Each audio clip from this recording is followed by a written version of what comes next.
আজকের তাজা খবর এজিটি লাইভ 24/7 এ Tabung ni Bishimajo Indonesia kotor Koktubangka AGT Live 24/7 Tripura সরকারের পানি সম্পদ বিকাশ দপ্তরের উদ্যোগে 50টি মিনি মোবাইল ভেটেরিনারি ইউনিটের শুভ উদ্বোধন মন্ত্রী সুধাংশু দাসের হাত ধরে।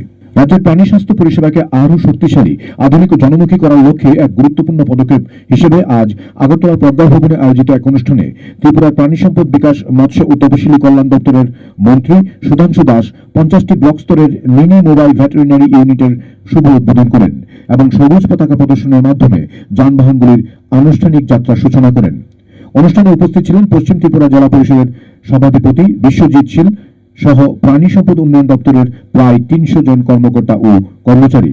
অনুষ্ঠানে উপস্থিত জনসমাবেশকে সম্বোধন করে মন্ত্রী সুধাংশু দাস রাজ্যের প্রাণী পালকদের দোরগোড়ায় আধুনিক, সহজলভ্য ও কৃষক বান্ধব প্রাণী চিকিৎসা পরিষেবা পৌঁছে দেওয়ার ক্ষেত্রে সরকারের অঙ্গীকার পুনর্ব্যক্ত করেন।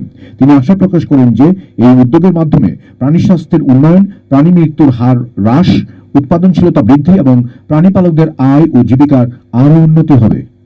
তিনি আরো বলেন, আমি মনে করি ত্রিপুরা রাজ্যের ইতিহাসে এটা একটা ঐতিহাসিক ডিসিশন।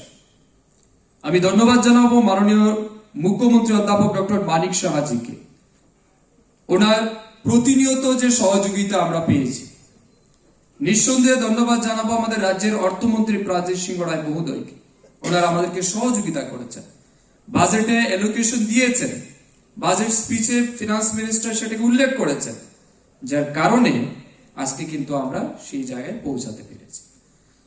তো আমাদের এই যে চিকিৎসা পরিষেবা, আমরা মনে করি মানুষের সুস্থতার জন্য যতটা গুরুত্বপূর্ণ উদ্যোগ গ্রহণ করা উচিত, ঠিক তেমনি ভাবে পশু পাখি অসুস্থ হলে তাদের জন্যও অনুরূপ উদ্যোগ গ্রহণ করা উচিত। সেই বিষয়টাকে মাথায় রেখে আমাদের কিন্তু এই যে হেলথ কেয়ার ফ্যাসিলিটি সেটাকে আমরা ডেভেলপ করেছি। এর বাইরে কি রাজ্যের মাংস, ডিম, দুধ তার উৎপাদন বৃদ্ধি করা। আমরা যদি আজ থেকে 10 বছর আগের ত্রিপুরা রাজ্যের প্রোডাকশন রেটই দেখি, আজকের দিনে যদি দেখি তাহলে সেটা কিন্তু অনেকটাই ইনক্রিজ হয়েছে। আমাদের ডায়েরি সেক্টরে আমরা অনেকটাই ডেভেলপ করেছি। আগে আমরা দেখেছি 22-23 আমাদের রাজ্যের মিল্ক প্রোডাকশন ছিল 2.47 মেট্রিক টন লিটার। আজকের দিনে সেটা দাঁড়িয়েছে 2.67 মেট্রিক টন লিটার। আমাদের কিন্তু at the rate of 6% growth সেখানে আমরা লক্ষ্য করতে পারছি। আমাদের এগ প্রোডাকশনে আমাদের রাজ্য বৃদ্ধি পেয়েছে, মিট প্রোডাকশনে আমরা সেলফ রিলায়েন্ট, আমরা সেলফ সাফিসিয়েন্ট। মাংস আমাদের বাইরের রাজ্য থেকে আনতে হয় না, আমাদের রাজ্যে যে মাংসের উৎপাদন হচ্ছে সেটা আমাদের জন্য সাফিসিয়েন্ট।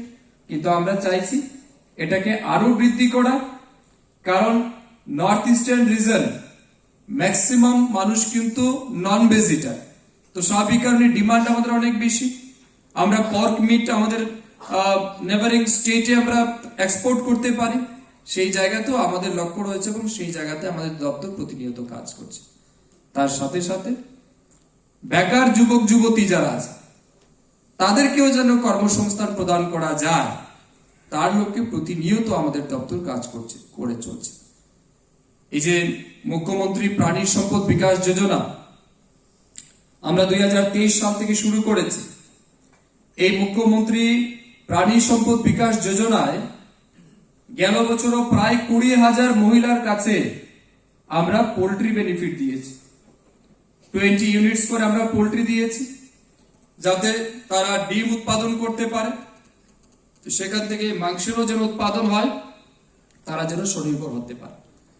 আমরা বিভিন্ন এসটি ডমিনেটেড এরিয়াগুলিতে পিগলেট আমরা দিচ্ছি, ডিস্ট্রিবিউট করছি। ট্র্যাপসের মাধ্যমে এডিসি এরিয়াগুলিতে পিজি ফরমেশন করে তাদেরকে পিগ ফার্মিং এর জন্য উৎসাহিত করা হচ্ছে এবং সব রকমের অ্যাসিস্ট্যান্ট দেওয়া হচ্ছে। এগুলি প্রতিনিয়ত আমাদের ডিপার্টমেন্ট কাজ করে চলছে। রিসেন্টলি আমরা হেইফার ক্যাটেল ডিস্ট্রিবিউশন করেছি, উন্নত প্রজাতির গরু যেখানে অনেক বেশি দুধের উৎপাদন হতে পারে, সেগুলো আমরা করেছি এনএসসি ফান্ড থেকে। আরো রিসেন্টলি আমাদের পরিকল্পনা আছে এই সংখ্যাকে বাড়ানো। এগুলি দ্রুত গতিতে আমাদের রাজ্যের গ্রামীণ অর্থনীতিকে মজবুত করার জন্য কিন্তু দপ্তর কাজ করছে। Report AGT live 24/7।